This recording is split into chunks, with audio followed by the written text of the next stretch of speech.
Brian Peckrill, welcome to the conversation today. The pleasure to be here, John. It's great to join the Human Capital Leadership Podcast. I'm looking forward to the talk. It is a real pleasure to be with you. I've been really looking forward to this. Where are you joining me from? I am in downtown Chicago, Illinois, the second city. I love Chicago. It's been a while since I've been there, a few years, but great place, beautiful this time of year. And I'm joining you from Southwest Salt Lake City in Utah. We're starting to get into the fall. It's also a beautiful time of year here. I can't wait for the fall colors to bloom in the mountains. Always great to get into the mountains in the fall here in Utah. Today, we're going to be talking about ethical leadership in America, about the topic generally, but also about your Ethical Leadership in America 2024 program. And we're going to explore that a little bit together here in a few minutes. As we get started, I wanted to share Brian's bio with everybody. Brian Peckrill is Executive Director of the William G. McGowan Charitable Fund, leading all operations of the fund. He has previously served as the Fellows Program Director, where he was responsible for the design and implementation of this forward-thinking, ethics-focused experience for top MBA students, as well as fostering an active and engaged alumni community of young business leaders as they embark on and manage their careers. Prior to joining the McGowan Fund, Brian served as Vice President of WorldChicago, a Chicago-based nonprofit organization focused on engaging the world in person-to-person exchange-based capacity-building projects. Now, I could go on. You've done a lot of really cool stuff. You've been to and traveled to a lot of cool places. But I'm going to pause there, Brian. Anything you would like to highlight by way of your background or personal context before we dive on in further? Yeah, John, thank you for reading that bio. Certainly, the McGowan Fund, we're in our 31st year right now. Core to our focus is the belief that all lives have equal value and that we disrupt cycles of poverty through community-based grant making. That said, what we've discovered during the Great Recession in 2008, 9, 10 is that our philanthropic impact is nothing without a healthy and ethical business environment. So we realized that, charity doesn't just work independently of business. We work hand in hand to ensure that healthy society, a positive economy can drive society forward, and then we can help people on the margins get into the middle class and live their best life. So since 2008, 9, 10, 11, we've taken a larger emphasis on the importance of ethical leadership, the importance of healthy business in society, because, philanthropy can't do it without healthy business. Yeah, and I'm a big believer in a holistic approach to a healthy society. When we talk about ethical leadership, when we talk about solving the most challenging, complicated societal issues and problems, we can't tackle it with, a one-prong approach, a single-prong approach. Sometimes people will point to capitalism as being the answer, or philanthropy as being the answer, or whatever. No, I mean, there are many pathways towards social justice, towards improvement, and we need to take holistic approaches, a systems approach towards all of these different pathways to bring about change, to bring about sustainable change, and to bring about ethical and healthy change in the world, and to bring about ethical change. And so I really appreciate what you're doing. We can work together. We can work with business and government and nonprofit and all communities around the country to bring about the types of changes I think most Americans want. Sometimes we disagree on the particulars. We have come from different political backgrounds, different social, economic, political ideologies and whatnot, but we don't need to get stuck on all the differences. We have a lot in common.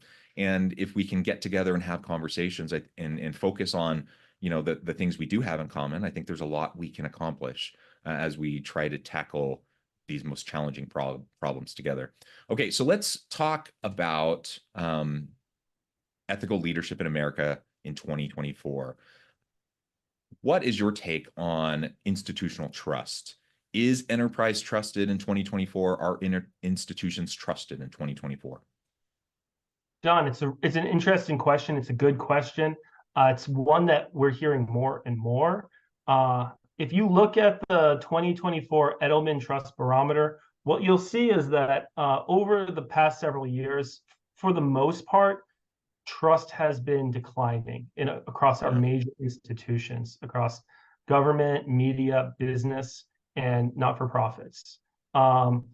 What we also see, though, is that business is ahead of both government and media. And while it's not an outstanding number, I wish it was higher, we're also seeing that people believe that business is capable of leading societal change.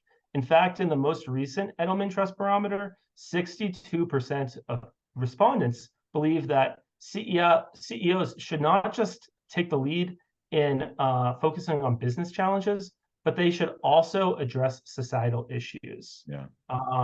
This is significant, in my opinion. It shows that businesses are now expected to fill the gap where other institutions are faltering. And I believe it speaks to the importance of ethical leadership in business today. Yeah, and it's like you said, it's across institutions. So it is in corporate America, it is in government, it is in religious institution, nonprofit, NGO, right? Like across institutional type, we see declining trust across institutions, and the populace generally is looking towards institutions across the spectrum. They're looking towards business. They have high expectations for business. In terms of how they're going to be socially responsible, how they're going to be engaged in these complex social issues that customers feel very strongly about. Particularly, I think, millennial Gen Z consumers, they have strong feelings about social stances on various issues, and perhaps prior generations, baby boomer and Gen X consumers maybe didn't care. Maybe they still don't care. I don't know about some of those issues quite so much. And they're like, who cares if a business has any stance on this or that issue, or if they're green or whatever. Maybe they still don't care. But the younger generations do care, and they do expect businesses to practice socially responsible practices and environmentally responsible practices and those sorts of things, and they're putting pressure on businesses to do those things. And so then whether a leader of an organization is inclined that way or not naturally themselves, or whether it's just kind of the business reality of the day where they have that pressure and it's kind of the business pressure, businesses are focusing more that way. Whether it's the ESG goals or the triple bottom line efforts of the day, we have definitely seen movement that direction for sure. How do you feel like organizations generally are doing, in recent years as there's been more and more pressure that direction? Well, a couple of years ago, the McGowan Fund launched this initiative called the Ethical Leader of the Year Award, which tries to recognize CEOs who are balancing both profitability and ethical leadership. What this has allowed us to do is really dig into the records of a lot of CEOs across the Fortune 500. And what we're seeing is that there are a lot of CEOs who are truly putting a good amount of emphasis on stakeholder management, who are trying to create systems and processes and contributions to society that go beyond just simply profitability, but also try to benefit their organizations and society at large. I can say that I don't believe it's every single organization, but Yeah. To a certain extent, that is capitalism. People should have the opportunity to invest their dollars in the organizations and the value propositions that they want. But to your point, we're seeing more and more of it because society and the younger generations are demanding it. And to tie this with the trust, I think that there's signs for hope, particularly amongst business, that proposition is emerging. Yeah.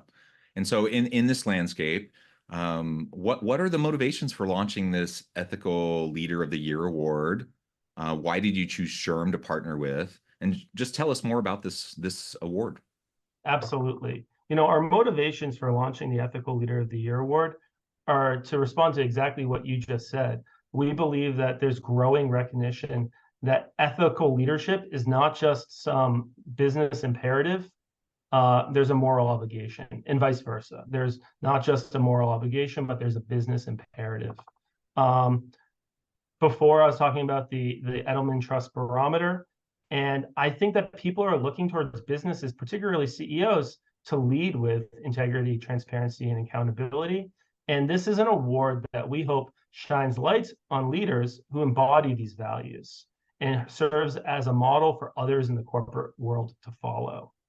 Partnering with SHRM was just a natural fit.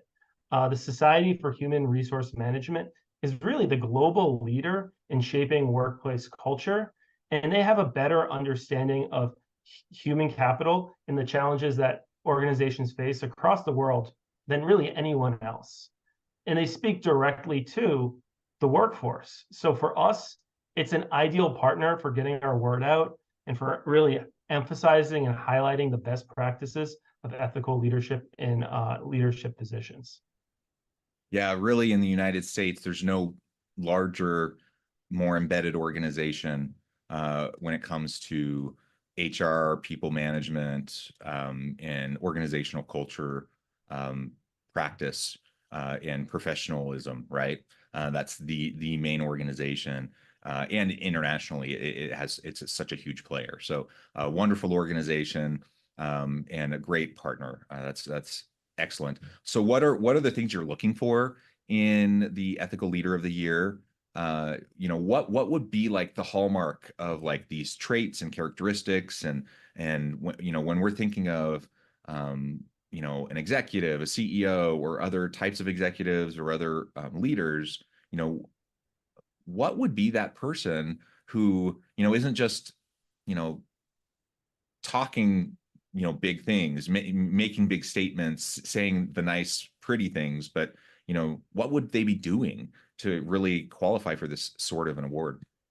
Absolutely. So we've established a set of principles that are guided from the legacy of our benefactor, Bill McGowan, the former CEO of MCI Communications, and his leadership of one of the larger telecommunication companies in the 70s, 80s, and 90s, in addition to the founding principles of our McGowan Fellows Program, a leadership initiative that we launched 15 years ago to teach and train second-year MBA students in ethical leadership. We use these same principles of ethical leadership for managing our organization in our Fellows Program.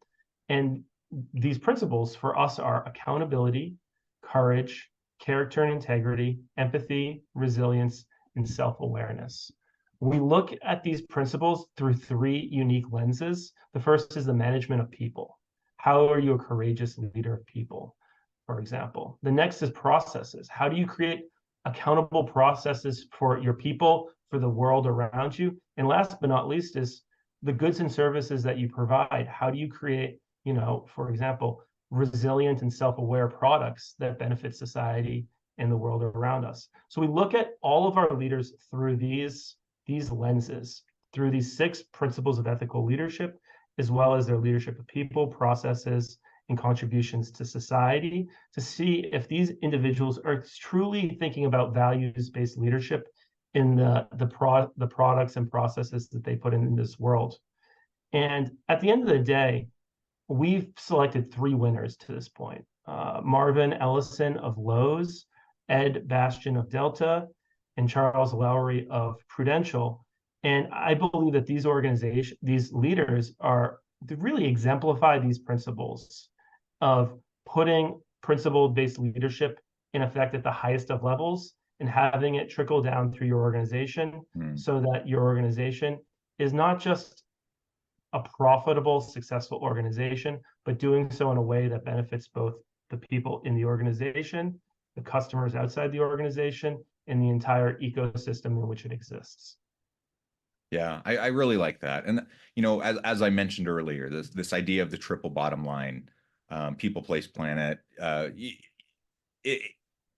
idea that we really can, it doesn't have to be one or the other. Like we can still, people, profit, planet, that we really can ultimately be in the business for making money, shareholder value, right? That we really can be a people-centric organization, both for internally for the employees and for our customers, and that we can be environmentally responsible and good stewards of this planet and for the communities that surround us.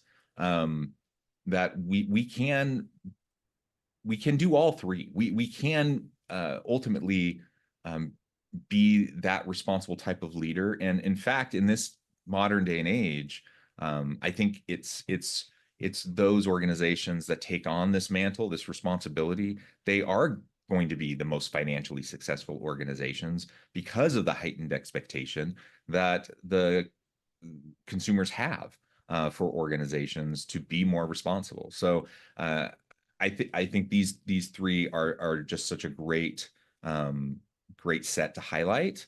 We could go really into kind of a more in-depth case study of these organizations and these individuals, because it's really fascinating to break these principles down, I think, and to really better understand the ethical deployment of human capital as it relates to those principles. Let's dig in and spend maybe the rest of our time just talking about that ethical use of human capital in the workplace, because we've all seen unethical use of human capital. We've all seen exploitation. We've all seen, I don't know. I mean, maybe if I put the best possible spin on it, I can say if I'm giving people the benefit of the doubt, maybe they're just, they're not nefarious. They're not trying to exploit. They're not trying to take advantage. They're not, waking up in the morning thinking, ha ha ha, I'm going to, exploit or take advantage or somehow harm or hurt, the people in my organization today. But, people just often, in the grind, the day-to-day grind of making organizations run and getting payroll out and just doing everything that it takes to make an organization run, often the people side kind of gets overlooked and the screws get put to the people, and that ethical use of human capital often is not the priority, even if it's the intention of a lot of leaders. So how do you define that ethical use of human capital in the workplace, and how can we really truly make that a priority so it's not just an intention, but it actually goes into action? Absolutely. This is something I think about a lot, certainly consider in regards to the management of the staff at the McGowan Fund. I think the most foundational piece of defining ethical human capital use is that human capital starts with people, and people are, your employees have their individual rights, their personal and professional aspirations, and they have a need for balance. So at the heart of any ethical human capital management is fairness and inclusion, creating an environment where people are treated equally, they have fair compensation, work-life balance, and have supports and access to mental health support. That is really core to an ethical deployment of human capital. And it's not just the right thing to do. This will lead to higher job satisfaction and greater productivity over the long run. I also think organizations need to look inward. There's accountability is a crucial aspect of this ethical human capital. Organizations need to create environments where they set clear expectations, they provide feedback, and they must hold themselves accountable for fostering these kinds of supportive work cultures. And last but not least, I think that to have an ethical human capital requires sustainable development, helping employees grow through training. We're about to hit this new wave or we are in the midst of this new wave of AI and becoming integrated into this workplace. And businesses need to ensure that these technologies are implemented in a way that supports employees and doesn't simply displace them. Recently, I was at the SHRM conference and saw our friend Johnny Taylor, the CEO of the Society for Human Resource Management. He was speaking about how it's not AI versus HR. It's HR plus ROI, HR plus AI. And when that equation is done, it leads to return on investment. And I think that Yeah. captures this idea of sustainable development in human capital perfectly. And ultimately, I believe that ethical human capital management ensures that businesses don't just maximize profit, but invest in their people, and they create fair and ethical and inclusive workplaces. Yeah, and that responsibility is everyone's. When we talk about ethical human capital, just yesterday, I was having a conversation. I was working with an organization, and they were having some challenges. This is common, right? Every organization has these issues. There's no perfect organization, and you can have the best values, you can have the best aspirations, you can have the best of intentions, and there's still going to be issues. There's still going to be challenges because we're human, right? So, anyways, I was working with an organization. I trust that they have the best of intentions, but there are issues, and I was talking to one of the employee relations people in the people and culture team, and there's some pervasive challenges that they're facing, and we were kind of having this conversation, a little bit of a debate, frankly, around this very topic, the ethical use of human capital, and really what's the responsibility? What's the responsibility of different stakeholders within the organization? Kind of the line manager, line supervisor, line manager, middle management, up to executives, up to the CEO. What's the role of HR or the people and culture team, and how they navigate, supporting the culture, having the healthy culture, and like you talked about, job satisfaction, employee engagement, the employee experience, all of that. This particular individual, the employee relations team, like how do they navigate the balance between like representing management, but also supporting and advocating for the employees, and it's a tension, right? It's a complicated thing to fight for this ethical use of human capital while sometimes walking a tightrope, between management and the employees and whatever. And it was a fascinating conversation. My take personally, as kind of an outsider coming in and looking at the challenges and the problems, was that they're perhaps erring too far on the side um, of management and not on the side of support and advocacy for employees, and that there's a little bit too much of not necessarily exploitation of employees, but not enough of the support and advocacy for the healthy workplace culture, the employee experience, and those sorts of things. But my point is, it's a hard balance. It's a hard thing to capture, and it's despite the best of intentions, it's a challenge to find this ethical use of human capital and to really put it into practice. Any suggestions that you would have for anyone who's listening to what I'm saying and they're like, yeah, that's what we deal with every day. Like we're not exactly sure like how to do this. Like we want to, but we're not sure. Any thoughts on like what people can try, in their organizations? They listen to this podcast, they go back to their teams. What can they try right now? Yeah, these are great questions, and they are very difficult to get right. I believe deeply in when it comes to leadership development and fostering your staffs and growing your staff.